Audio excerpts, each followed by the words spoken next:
오늘도 함께 말씀 안에서 만날 수 있어서 감사합니다. 오늘 말씀의 본문으로 안김과 들음으로 형제 가운데 선 베드로라는 제목으로 두 번째 나눔 이어가겠습니다. 지금 제자들은 또 함께한 성도들은 아가의 다락방에 머물러 있습니다. 약속하신 것을 기다리는 중이죠. 기다림의 시간이 언제 끝날지 모르는 상황이었습니다. 그러기에 머무는 시간이 계속될수록 없지 않아 부담이 있었을 겁니다. 그러나 우리가 지금 계속 확인하고 있는 것은 그 기다림 속에 하나님은 일하고 계십니다. 이 사실을 우리가 다시 한번 확인하면서 기다림은 허비가 아니라 준비이며 또한 채워지는 시간임을 보게 됩니다. 특별히 가치의 일치로 그들은 함께 했습니다. 시작은 그러했지만 내용은 점점 함께 기도하고 나누고 또 하나님의 은혜 안에서 관계적인 성장을 통해 사도행전에서 처음으로 형제들로 그들은 불려집니다. 여러분, 아무리 혈연을 나눈 혈육이라 할지라도 오랫동안 떨어져 있으면 사실 처음은 기가 막히게 반갑지만 그 뒤가 어색하죠. 지금은 우리에게 참 옛일 같지만 남북이 이산가족을 만날 때 있었던 일들이 그러합니다. 정말 감동적이지만 사실 들어보면 그 뒤가 많이 어색하답니다. 생각도 다르고 그동안의 경험도 다르다 보니까 대화가 하기 어려웠던 그런 일들도 있었음을 들어봤습니다. 어쨌든 이렇게 가치의 일치로 함께 같이한 그들이 은혜 안에 형제되어 가는 과정 속에 오늘 베드로가 서 있던 것을 우리가 봅니다. 베드로가 자신이 수제자이기 때문에 뭔가 자신이 그래도 남들보다 더 잘났기 때문에 과시하는 차원에서 그들 앞에 설 수 있었던 게 아니었습니다. 그의 인생에 주홍글씨 같았던 예수님을 저주까지 하며 부인했던 그의 과거의 오점을 다 알고 있습니다. 베드로의 기억속만 있는 게 아니라 모두가 그걸 알고 있었습니다. 사복음서에 다 기록될 정도면 모르는 이 없다라는 겁니다. 그럼에도 불구하고 형제들은 베드로를 품어주고 무엇보다도 주님께서 그 포기하지 않은 사랑으로 그를 붙드셔서 그의 역할을 감당할 수 있도록 그 자리에 세워주신 걸 보았습니다.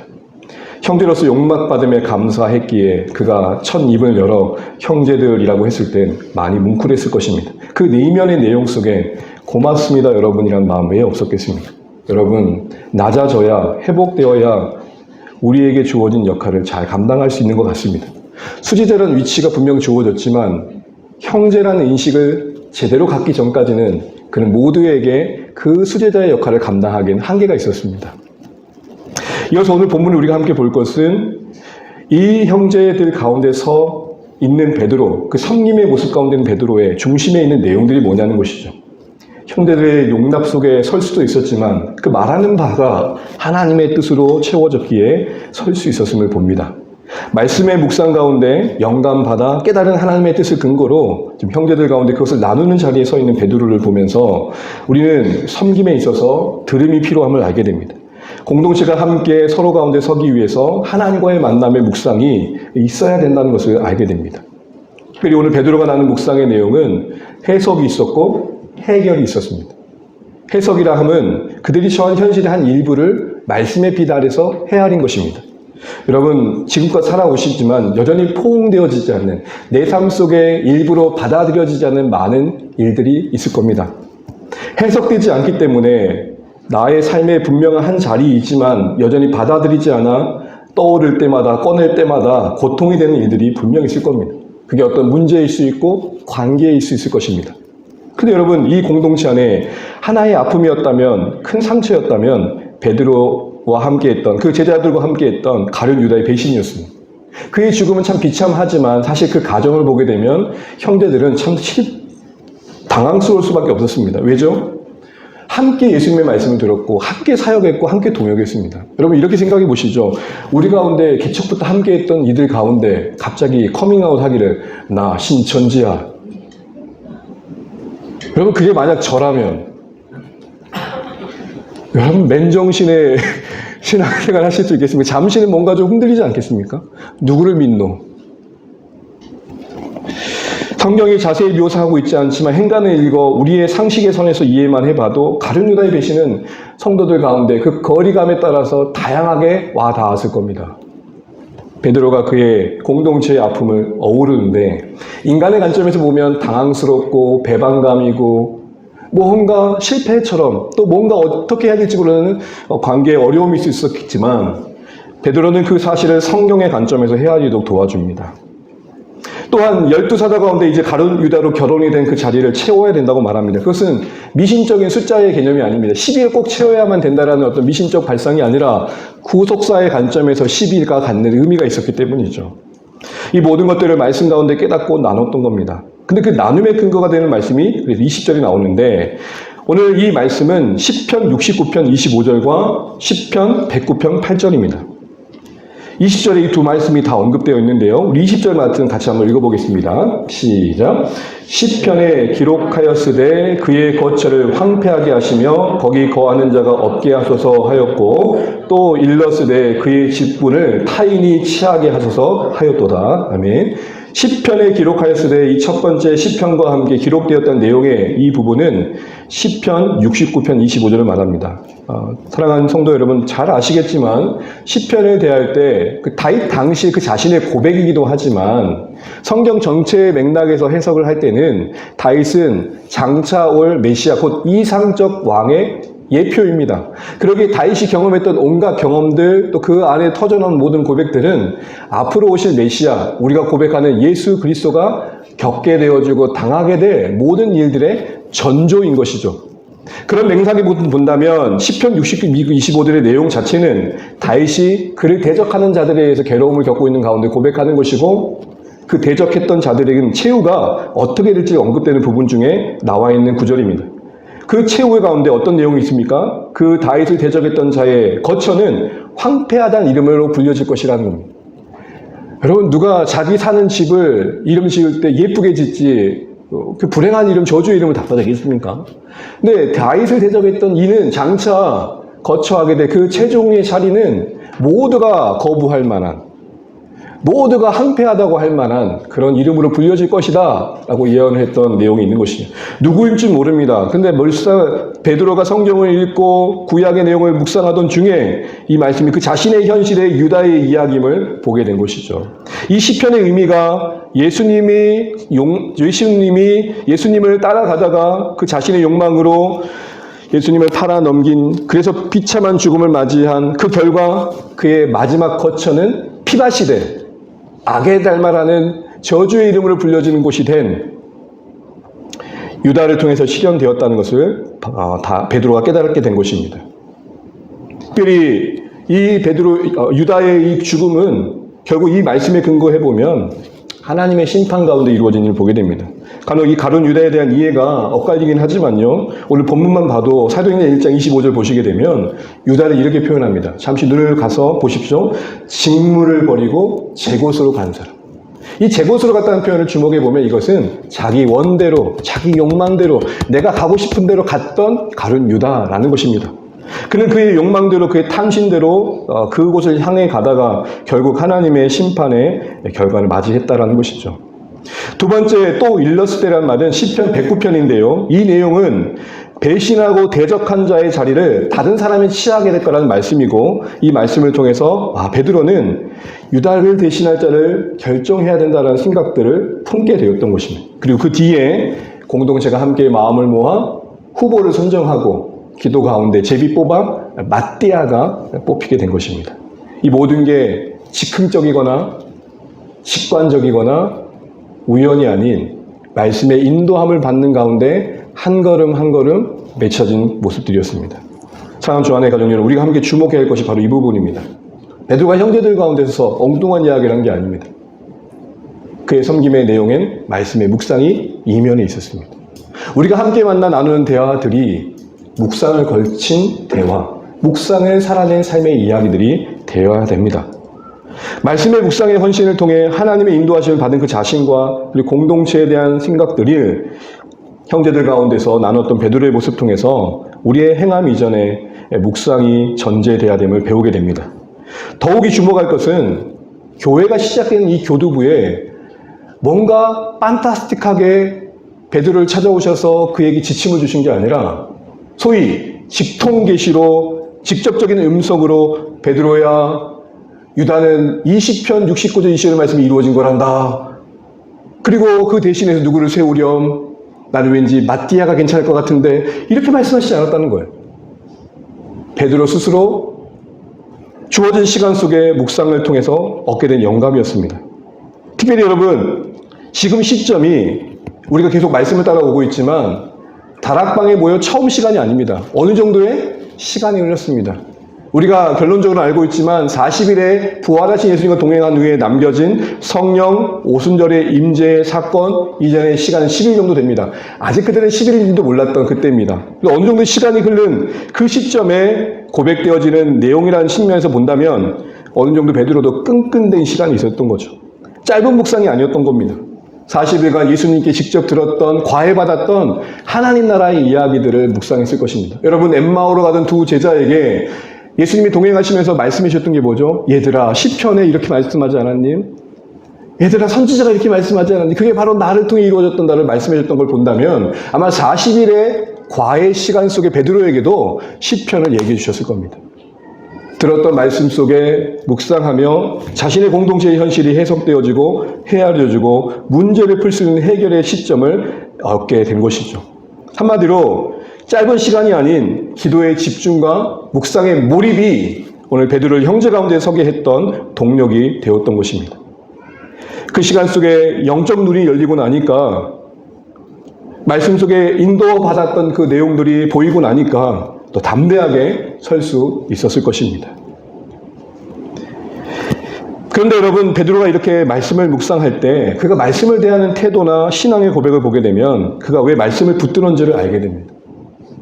베드로이니까 말씀을 묵상했던 게 아니라 그가 말씀을 대하는 태도 속에서 왜 그가 말씀을 가까이 했는지를 알게 됩니다. 이것은 우리가 왜 묵상하는 삶으로부터 멀어지고 있는지에 대한 근본적인 질문이기도 합니다. 결국 우리는 말씀을 묵상한다고 할 때 묵상의 삶의 핵심은 내가 얼마나 말씀을 경외하며 기이 여기며 사랑하느냐에 있을 것입니다. 어떤 한 아이가 비행기가 저 멀리 나니까 이야기합니다. 아빠, 비행기가 되게 작네요. 요만해요. 아버지가 그 아이에게 어떻게 얘기할까 하다 이렇게 얘기합니다. 멀리 보면 작지만 가까이 가서 보면 겁나 크단다. 하나님은 멀리서 바라볼 땐 우리의 손 아래에 있는 분 같지만 가까이 가면 갈수록 그 영광 앞에 우리는 설 수 없는 자임을 확인합니다. 결국 말씀이 그 안에 담기신 하나님의 뜻과 성품과 역사가 기록된 그 말씀이 우리에게 어떻게 여겨지는 자가 오늘 우리의 삶 가운데도 묵상의 삶, 그 말씀을 곁에 두는 삶의 결정적인 근거가 되는 원인이 되는 것이죠. 그의 고백 속에서 말씀에 대한 세 가지 태도를 보는데요. 먼저 일단 베드로는 예수님을 주로 고백합니다. 예수님의 주되심 아래서 그가 인도함 받기 위해 펼쳤던 게 말씀이었던 이유는 16절에 나오는데 우리 16절 말씀은 같이 한번 읽어볼게요. 시작. 형제들아, 성령이 다윗의 입을 통하여 예수 잡는 자들의 길잡이가 된 유다를 가리켜 미리 말씀하신 성경이 응하였으니 마땅하도다. 아멘. 세 가지를 보려고 합니다. 성령이 다윗 통해 미리 말씀하신, 두 번째는 응하였도다. 세 번째는 마땅하도다. 첫 번째, 여러분 시편을 지금 뭐라고 표현하고 있습니까? 성령이 다윗 그 입을 통해서 말씀하신 거라고 얘기합니다. 여러분, 기록된 성경이 우리를 하나님의 말씀으로 받아들이는 이유, 이게 인간의 척이 아니라 하나님의 말씀으로 받아들이는 이유, 다윗이 고백하고 썼지만 그것이 하나님의 말씀으로 여겨지는 이유는 오늘 이 말씀처럼 다윗이 썼지만 그 다윗을 간섭하시고 그에게 영감을 주신 분은 하나님이시기 때문에 기록자는 다윗이지만 원저자는 하나님이십니다. 여러분, 쉽게 이해를 들면 여러분이 편지를 받았어요. 외국에 있는 삼촌이 조카의 편지를 받았는데 글씨는 조카인데 내용은 하나님이 불러준 걸 쓴 거예요. 자, 그러면 삼촌은 외국에서 그 편지를 받고 조카의 편지로 받아들이겠습니까? 아니면 할머니 편지로 받아들이겠습니까? 겁나 이 쉬운 문제를 고민하시는 분, 할머니의 편지로 받아들이겠죠. 글씨는 조카지만 내용은 누가 불러줬으니까. 당연한 원리로 성경이 인간의 언어로 기록되어 있습니다. 우리와 소통하시기 위한 하나님의 섬김입니다. 우리가 알아먹게 하시기 위한 하나님의 마음입니다. 외계어로 외래어를 쓰지 않고 오늘 우리에게는 번역된 언어로 주신 것도 선물입니다. 만약 지금도 우리가 헬라어로 히브리어를 읽어야 된다면 많이 힘들지 않을까요? 성경이 원저자이신 하나님의 영감으로 감동으로 기록되어 있다는 것이 고백되어질 때 성경은 비로소 권위 있게 되어집니다. 옛날에는 이 성경을 밟고 지나가는 것도 이거는 함부로 할 수 없는 책이라고 이 책 자체를 숭배할 정도였습니다. 이거 좀 지나친 것도 있지만 적어도 우리는 너무 반대로 너무 이걸 함부로 하는, 제가 한번 말씀드렸잖아요. 요즘은 어떤 신자들이 많냐 했더니 툭툭 신자들이 많대요. 예배 가려고 하는데 성경책 어디 있더라? 저기 있네 하고 툭툭 털어요. 뭘 털어요? 먼지를 타는 거예요. 이성이, 과학이, 철학이, 역사가, 우리의 경험이, 부와 명예와 권력이 우리 인생의 권위를 발휘합니다. 권위를 갖는다는 것은 그게 내 기준이 되며 방향이 된다는 거죠. 그러나 기독교 신앙으로 우리가 핵심했다는 것은 모든 권위가 주 대신 예수 그리스도 앞에 무릎 꿇혀지는 것입니다. 이성이, 과학이, 철학이 불필요하다는 게 아닌 게 그 모든 게 그 권위 아래 복종하는 겁니다. 그래서 삶의 배회와 방종은 권위의 실종입니다. 우리의 방종은 진짜 권위에 있어야 될 말씀이 실종되었기 때문입니다. 우리의 윤리의 실종은 권위의 실종입니다. 우리의 도덕의 실종은 권위의 실종입니다. 우리의 헌신의 실종은 권위의 실종입니다. 사랑하는 주 안의 가족 여러분, 베드로 입장에서 흔들렸을 마음이 없었겠습니까? 언제까지 그걸 기다려야 되는 마음 순간순간 찾아왔겠지만 그래도 말씀의 권위 아래 그를 붙들어 맬 수 있었던 것을 기억하십시오. 두 번째로 응하였다 그럽니다. 그에게 성경은 단순한 과거에 기록된 책이 아닙니다. 베드로 입장에서 시편에 기록했던 다윗도 한참 오래전입니다. 우리에게는 더 오래전이죠. 그는 과거의 책으로 보지 않고 그 당시의 과거의 내용이 자신의 오늘을 해석합니다. 그리고 앞으로를 바라보게 합니다. 소망을 갖게 합니다. 사랑하는 주 안의 가족 여러분, 성경 안에 하나님의 말씀 때문에 권위를 증거하는 것 중에 하나는 말씀하셨던 바가 이루어진 겁니다. 처녀가 잉태하여 아들을 낳는다는 임마누엘의 예언이 이사야 때 700년, 예수님 나기 700년 전의 예언인데 마태복음에서 성취되었다고 기록되어 있는 걸 보면 이거 가볍게 여길 책 아닌 걸 보게 됩니다. 이 예언의 성취는 이 말씀을 대한 우리의 태도를 다시 한번 돌아보게 합니다. 소망을 격려하는 이 책 앞에 우리 자신을 돌아보면 좋겠습니다. 안담하고 혼돈의 시대에 있습니다. 우리 어디로 갈지 모르는 순간순간들을 매번 맞이합니다. 우리의 역사가 이 대한민국이 진짜 괜찮을까라는 생각들을 해보게 됩니다. 아니요, 대한민국을 넘어 이 땅에 고통받는 것을 보십시오. 여러분, 벌써 중국은 75도래요. 올해 여름은 40도 넘짝 넘긴대요. 일단 우리 깨먹고 다녀야 되는 거 아닙니까? 여러분, 이 건물 구조가 아시죠? 아실 겁니다. 철이에요. 그래서 하루 내내 태양열을 받다가 에어컨을 틀어도 이게 튼 건지, 여러분 떼먹고 있진 않아요 제가. 그렇지만 예, 시원하게 하려고 노력을 한번 해보면 참 덥다. 근데 제가 이런데 여러분 일상에서 우리 성도는 얼마나 덥겠어요. 앞이 안 보입니다. 염려와 걱정만 세상을 쏟아냅니다. 근데 여러분, 우리는 성경을 보면 다시 한번 소망을 갖습니다. 극한의 희락주의자가 되는 게 아니라 절망을 분명 보지만 그 절망을 그대로 두시지 않은 하나님을 보기에 절망과 소망을 함께 보는 겁니다. 그래서 아프지만 또 웃기도 하는 겁니다. 그게 성경이 우리에게 주시는 은혜입니다. 베드로도 그런 은혜를 누렸던 것이죠. 소망을 격려받은 겁니다. 우리 이렇게만 머물지 말고 뭔가를 해보자, 이런 마음 성경을 통해 얻은 것입니다. 마땅하도다라고 말합니다. 여러분, 이게 좀 어려울 수 있지만 헬라어로는 때인데요, 영어로 말하면 must입니다. 이것은 피연적 조동사입니다. 동사의 의미를 더 부각하기 위해 조동사가 붙잖아요. I can do 그러면 I do보다는 좀 더 뭘 강조합니까? 내 의지가 들어가는 거죠. 이 데이라는 단어가 들어가게 되면 신적 의지가 들어가게 되는 것입니다. 하나님께서 이것은 반드시 간섭하셔서 이루어진 일이었어 라고 말하는 겁니다. 하나님이 주권 가운데 그 허락하심과 이끄신 가운데 시편의 말씀이 이루어진 거야 라고 말하는 겁니다. 단순한 우연의 일치가 아니라 말씀대로 성취해 가신 하나님의 주권을 성경을 통해 보고 있는 것입니다. 사랑하는 주 안의 가족 여러분, 누가 성경을 열까요? 여전히 하나님이 역사의 주관자로서 이 말씀하신 바와 함께 이 일들을 이루어 가신다는 보는 사람, 교회의 역사를 말씀과 함께 진행시켜가는 것을 보는 사람, 세상도 과거의 역사를 통해 배워야 된다고 말합니다. 비록 기록된 내용은 과거지만 오늘의 하나님이 이 말씀을 통해 동일하게 역사하신 것을 날마다 확인하면서 말씀 안에서 말씀과 함께 진행되어진 이 하나님의 역사를 인식할 때 우리 말씀을 가까이 할 수 있는 거죠. 보십시오. 권위 있는 책이었습니다. 소망의 책이었습니다. 하나님의 주권이 담긴 책이었습니다. 베드로가 어찌 멀리할 수 있겠습니까? 여러분, 어디서 소망을 찾으십니까? 어디서 여러분의 삶의 질서를 만들어 가십니까? 어디서 여러분 담대함을 얻으십니까? 베드로님처럼 성경에 갖는 그 성경에 대한 고백과 보여준 태도와 자세에서 우리 묵상이 왜 안 되는지 근본적인 원인을 보게 되는 것이죠. 여러분에게 성경은 권위 있는 책이십니까? 그 어떤 진리와도 타협할 수 없는 절대적 가치이십니까? 말씀대로 살면 결코 우리 인생 후회하지 않을 것에 대한 신뢰가 있으십니까? 세상의 이론, 이성, 철학, 불필요한 말씀 드린 게 아닙니다. 그 모든 건 다 주변거리며 그것이 성경의 교훈 아래서 다 쓰여져 있는 거죠. 그러면 여러분, 우린 결론적으로 사도인전 교회로서 살아가기 필요한 기본 자세를 보게 됩니다. 그게 뭐죠? 우리 각자가, 우리 공동체가 묵상의 공동체가 돼요. 그래서 하나님의 음성을 듣는데 익숙해지셔야 됩니다.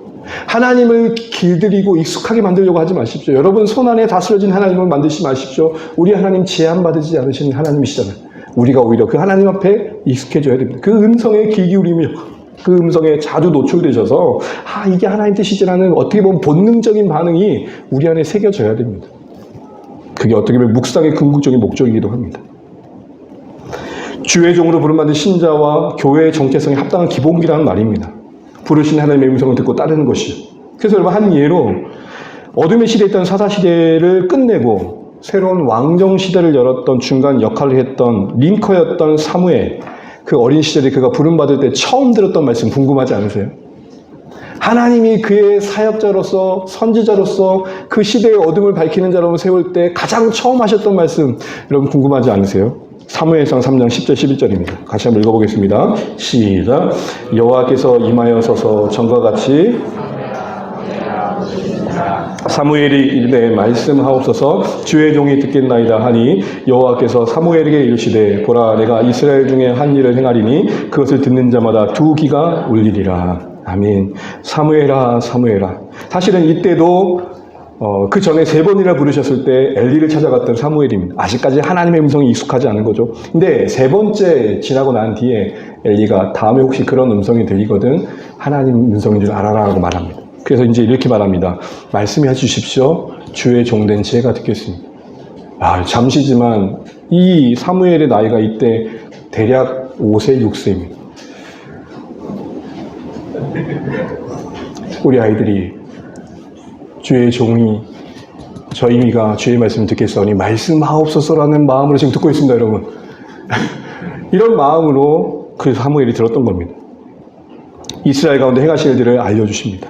여러분, 선지자로서 어둠의 시대를 종식하고 새로운 시대를 여는 사무엘의 처음 들었던 말은 말씀하옵소서 주의 종이 듣겠나라는 태도였습니다.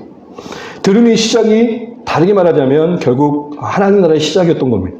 이것은 어떤 것과 타협할 수 없는 우선순위에 있음을 보여주는 겁니다. 그러기에 여러분, 상황이 열리기를 바라지 마시고 여러분의 마음이 먼저 열리기를 바라십시오. 여건이 나아지면, 상황이 나아지면 하나님의 말씀이 우선순위 차지할까요? 결코 그렇지 않습니다. 바쁠 때는, 분주할 때는, 시간이 없을 때는 그것 때문에 내가 말씀 앞에 엎드린 시간이 없는 듯 하지만 막상 여유가 주어주십시오. 어떻게 할지 모르잖아요.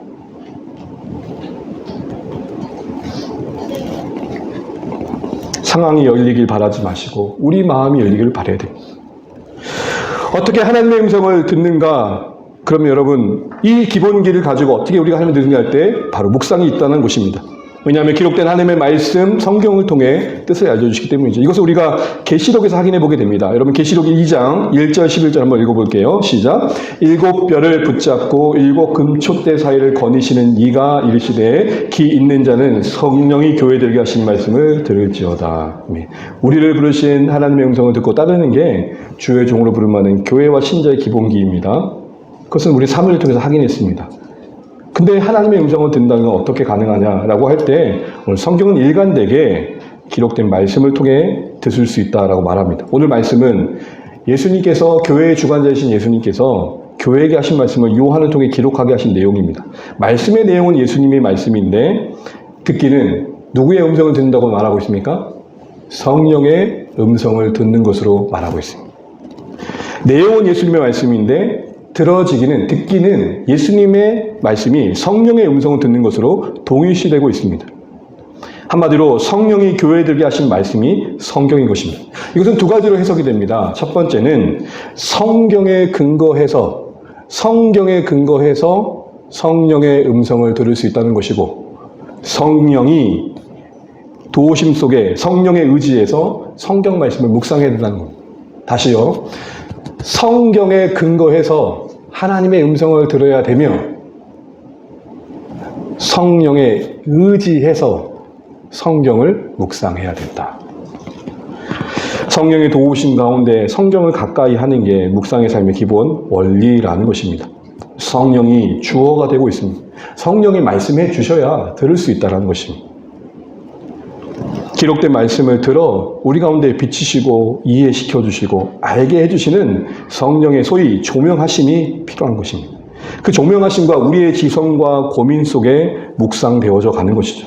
이것이 무슨 뜻일까? 이것이 나에게 어떤 의미가 있을까를 묵상하는 우리의 지성의 활동과 그 가정 속에 말씀을 들어 비추시는 하나님의 일하심이 합쳐져 묵상이 이루어져 가는 것입니다. 그 가정 속에 우리의 생각은 하나님의 뜻으로 채워지고 하나님의 지혜와 시선을 갖추게 되고 우리의 정서는 그 마음으로 채워지며 우리의 의지는 보이신 그 열심과 성실을 따라 촉구받게 되는 것입니다. 하나님 이리도 포기하지 않고 일하시는데 나 가만히 있으면 안 되지, 이런 의지가 만들어지는 것입니다. 그래서 묵상 중에 참된 예배가 일어나는 것이고 묵상 중에 죄가 해결되게 되는 것이고 묵상 중에 회복이 일어나게 되는 것이고 묵상 중에 나를 부르신 하나님이 지금 내게 원하신 자리가 어디일까를 알고 그 자리로 나아가게 되는 것입니다. 그런데 성령을 의지해서 성경을 통해 하나님의 음성을 듣는다 하더라도 우리가 주의하지 않으면 자칫 내 생각을 투사하거나 내 간절한 바람이 하나님의 뜻으로 둔갑되는 경우도 있기 때문에 주의해야 됩니다.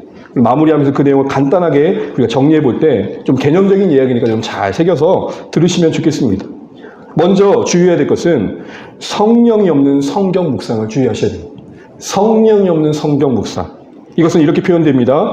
객관 없이 직관에만 의존하는 겁니다. 여러분, 성경의 원저자는 누구십니까? 성령 하나님. 하나님의 영이신 성령님의 감동입니다. 성경의 원저자가 성경 기록자를 통해서 감동을 주셔서 담아내신 그 의미를 생각하지 않고 오늘 이 시대의 이 과거의 책을 대하는 내가 어떻게 와닿냐는 직감만을 가지고 대하면 성경은 오류가 될 수 있습니다. 내 상황에서 이 말씀이 원래 말하는 바가 어떻게 다양하게 적용됐는지를 생각하고 그 상황에서 하나님께서 내게 지금 원하신가를 찾는 게 묵상일 텐데 그 단어 하나라 그 맥락과 상관없이 그냥 와닿는 대로 느껴지는 대로 묵상하다 보면 우리 생각이 투사될 수 있는 겁니다. 한 예를 들죠. 기도원이 사사로 부름받은 장면에 여러분 양털 송문치 시험을 합니다. 처음은 이 부르심을 감당할 수 없으니까 기도원이 핑계거리로 여기 양털 뭉치가 있는데 이것만 적고 주변은 안 적게 해주세요. 하나님 그렇게 해주십니다. 두 번째도 뭐라고 말합니까? 야, 못 믿겠어. 이거는 안 적고 땅만 적게 해주세요. 그렇게 해주세요. 이걸 보고 한 청년이 묵상하기를 됐다. 내가 지금 마음에 품고 있는 자매가 있는데 이렇게 해야겠다. 하나님 제가 오늘 빨간 꽃을 가지고 갈 텐데 받으면 사귀는 걸로 알겠습니다. 저와 결혼하는 자매로 찍어주신 걸로 제가 알겠습니다. 여러분 이렇게 묵상한다. 하나님을 시험할 수 있다는 게 아니잖아요. 이 말씀의 의미는 뭐죠? 끝없이 불신하고 자신의 믿음을 드러내지 못하고 있는 연약한 기도를 용납해 주시면서까지 그의 위치에까지 가셔서 그를 세워주시는 하나님이잖아요. 더 넓으신 하나님, 더 오래 참으신 하나님이 맥락 속에 담긴 메인의 의미인데 그것이 메인 아이디어인데 와닿는 대로 이렇게 하나님 시험할 수 있겠네, 하나님 뜻 확인할 수 있겠네라는 방법으로 가는 것입니다. 두 번째로는 듣고 싶은 것을 들으려는 욕심이 아닌 들어야 될 것을 들으려는 순종의 진심이 필요합니다. 욕심이 아닌 들어야 될 것을 들으려는 순종의 진심. 여러분 우리 안에 내주하신 성령님은 감찰하시는 우리의 존재의 주인 되시는 하나님이십니다. 들려주시는 말씀 앞에 순종하기 위해 진실하지 않고 욕심과 편견을 그러게 갖는 것은 성령이 우리에게 말씀하신 바를 듣는 데 있어서 방해가 됩니다. 예수님을 핍박하는 바리새인을 묵상하면서 자신은 늘 고난받는 예수님의 처지와만 일치되어져서 연민에 빠지고 정작 우리 안에 있는 바리새인을 향해 중후엄하게 말씀하시는 것을 듣지 못한다면 결국 성령 없는 묵상입니다. 우리가 성령님 앞에 묵상한다는 것은 내 모든 것을 속속들이 아시는 하나님, 이 말씀을 통해 나를 온전히 드러내 주십시오. 거기에 반응하게 해주십시오라는 기본 자세가 깔리는 겁니다. 그러나 우리는 내가 옳다는 편견과 아절 바꾸지 않고 말씀 앞에 대하다 보니까 듣고 싶은 것만 듣게 되는 거죠. 그러나 여러분, 그러기에 말씀 묵상이 잘 되는 첫걸음은 내 마음을 애초부터 바꾸는 겁니다. 하나님, 뭔 말씀을 하시는지 간에 듣겠습니다. 더 잘 듣기 위해 침묵하고 더 고독해질 필요가 그러기에 우리에게 있는 것입니다. 여러분, 호수가 고요합니다. 고요해요. 고요할 때 달빛이 비치면 마치 하늘을 그대로 품는 듯해요. 그러나 물령이는 물결이 있으면 달이 이그러진 거예요. 여러분 질문할게요. 달이 이그러진 거예요? 비춰진 그림자가 이그러진 거예요? 마찬가지로 우리 안에 거친 어떤 마음의 일렁임과 그리고 내 마음의 중심이 내 쪽으로만 이렇게 흘러가면 고스란히 담겨져야 하나님의 어떤 내게 하신 말씀을 담기 어렵다는 거죠. 청각 장애인들의 대화를 본 적이 있습니다. 그들에겐 소리가 없는데 오히려 더 큰 소리로 서로의 소리를 들려갑니다. 눈으로, 입으로, 온몸으로 말하는 소리를 다 들으려고 하는 것을 봤습니다. 뭐라고 막 하는데 소리는 안 나오는데 오히려 더 큰 소리로 서로를 듣습니다. 시각장애인을 본 적이 있습니다.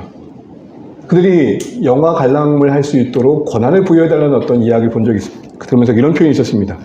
볼 수 없기에 그들은 더 기울이며 그들은 소리 안에 담긴 오색을 느낀다. 그들에게 소리는 영상이다. 바꿔 말하면 우리는 볼 수 있기 때문에, 듣기 때문에 미리 판단하고 미리 잘라내고 미리 왜곡해서 가볍게 여길 때가 있습니다. 소리가 없지만 더 크게 듣는 이들이 있고, 볼 수는 없지만 더 크게 듣는 일이 있고, 보기에 듣기에 내 생각이 그대로 있고 나를 바꾸지 않기에 왜곡되게 듣고 받아들이는 진짜 소리를 듣지 못하는 우리와 비교되는 모습을 보게 됩니다. 마지막으로 우리가 경계해야 될 것은 한번 따라해 주시죠. 성경이 없는 성령 음성 듣기. 시작. 성경이 없는 성령 음성 듣기. 성령의 음성을 듣고 싶어하고 그것이 주님과의 교제의 갈망의 마음이 담긴 거라면 정말 소중한 태도입니다. 그런데 여러분, 우리의 신앙 현실을 보시면 여러분 성령님이 날마다 여러분에게 명시적으로 알아들을 만한 육성으로 명확한 단어로 여러분에게 말씀해 주시던가요? 직접적으로 내 귓가에 들려주듯 여인이 말하듯 연인이 말하듯 친구가 말하듯 규용아라고 듣는 말을 여러분 들어보셨습니까? 물론 규용아는 안 들으셨겠죠. 여러분 어떠십니까? 직접 들어보셨습니까? 물론 하나님은 여러 모습으로 우리에게 말씀하십니다. 우리의 기도 중에 묵상 중에 강한 확신으로 평안으로 어떤 부담감으로 때로는 환경과 상황을 통해 다양하게 말씀하십니다. 그러나 그 모든 것들도 궁극적으로 성경의 권위 아래에 있습니다. 성경을 건너뛰거나 성경과 별개일 수 없다는 거죠. 베드로가 사도행전 10장에서는 음성을 듣습니다. 그러나 그것도 결과적으로는 교회를 세우는 거며 고뇌를 세우는 방향이었지 하나님의 구원의 뜻인 성경의 근본적인 뜻인 하나님 나라를 이루는 거였지 그 음성을 들어 그의 이익을 취한다든지 그가 유명해지는 게 아니었습니다. 그러니까 우리 주변에 보면 눈에 보이는 뭔가가 가슴속에 뭔가 팍 박히기를 바라는 신자들을 많이 보게 됩니다. 이런 기대 속에서 유행처럼 번지는 하나님 음성 듣는 선지자들이 넘쳐납니다. 직접 계시를 통해 귀에다 대고 말하신다고 감히 말합니다. 하나님의 음성을 들었다는 자들이 발언들이 유튜브 내내 넘쳐납니다. 성경이 아닌 성경을 건너뛰어서 직접적으로 말씀을 들었다고 말하며 자신들의 말에 권위를 부여합니다. 한 목사님의 말씀을 들었습니다. 정말 말씀을 잘 양육했대요.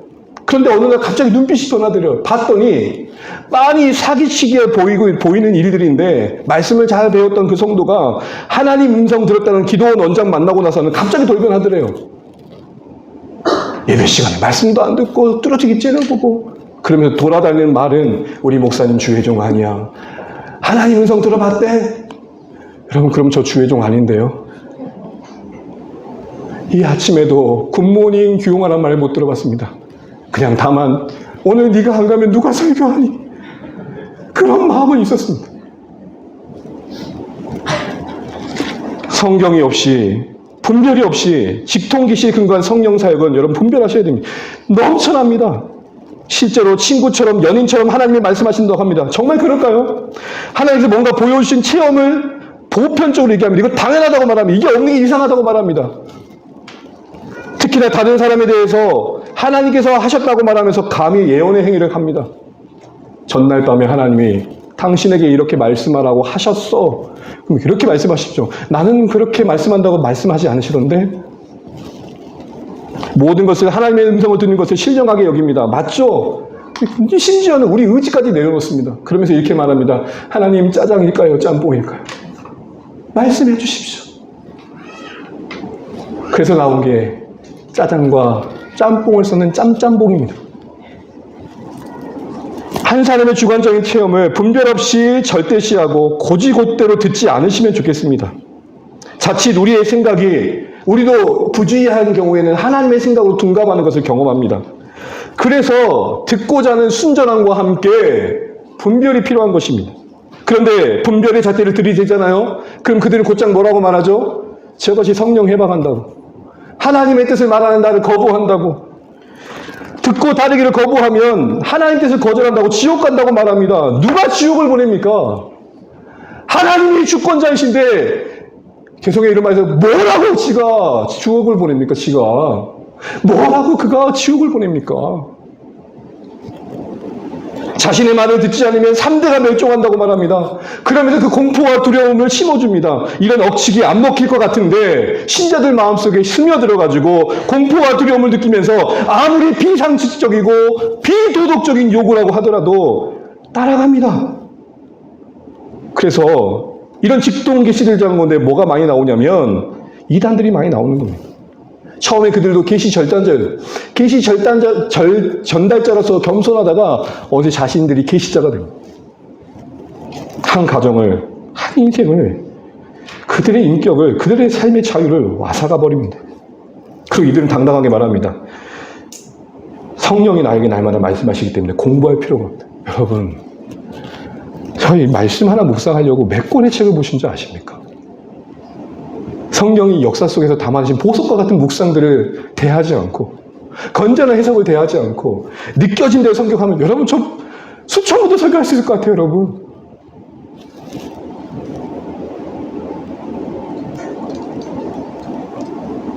이단은 아니더라도 목회자들도 자신의 권위를 높이려고 계시란 말은 안 바랍니다.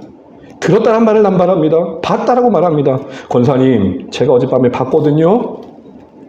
장로님, 제가 어젯밤 들었어요. 목회자의 권위를 그런 이적과 기적의 신비의 영성으로 채워서 성도들을 확 눌러버리려는 발상 자체가 참,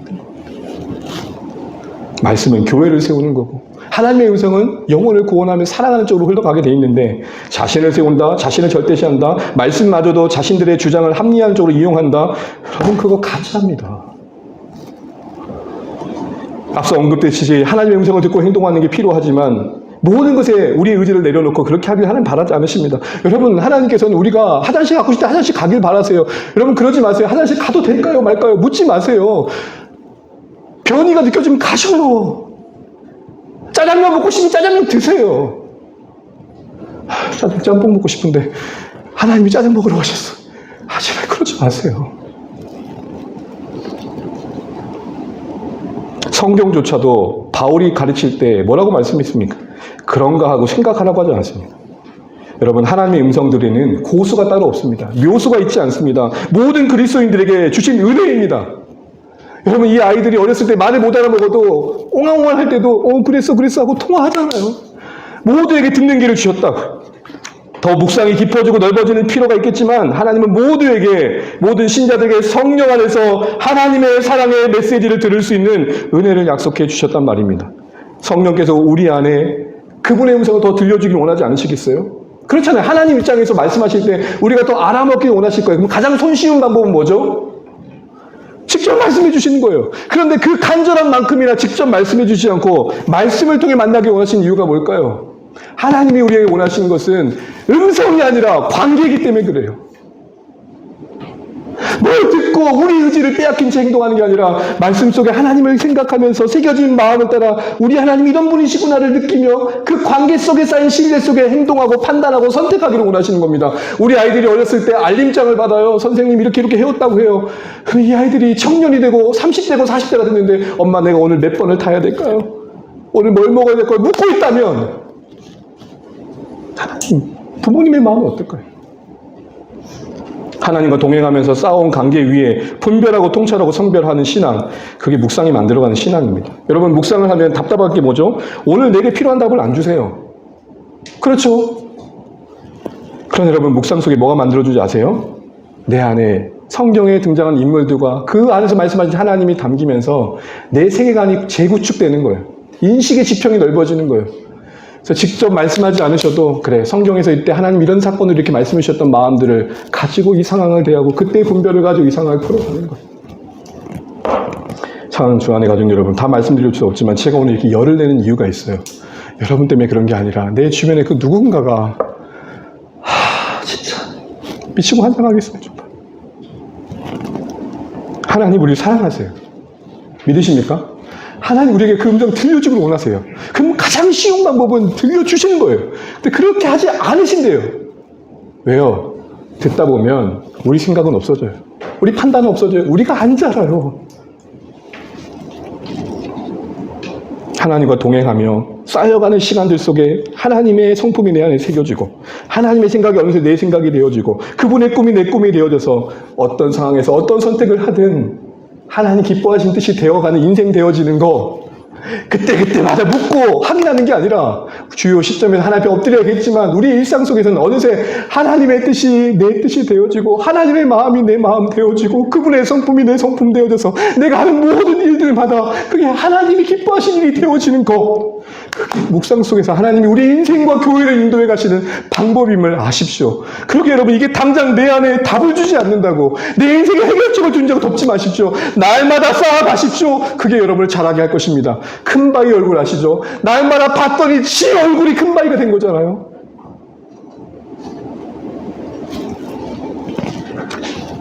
여러분 오늘 여러분 기도를 안 하신 것 같습니다. 제가 절제를 못하고 있습니다. 그랬잖아요. 목사님 절제하게 해주세요. 주님이 말씀하신 건 아니고 여러분의 눈빛이 저에게 말합니다. 이제 좀 그만하세요. 맺겠습니다. 베드로가 교회 가운데 서서 자기 얘기한 게 아닙니다. 하나님 가장 멋지게 음성으로 그에게 글을 이렇게 세우신 게 아니에요. 12여일이란 긴 시간 동안 몸부림치며 묵상했던 마음들 그리고 눈에 들어왔던 시편의 말씀의 해석이 교회가 나아가야 할 해결책과 해안을 만들어냈습니다.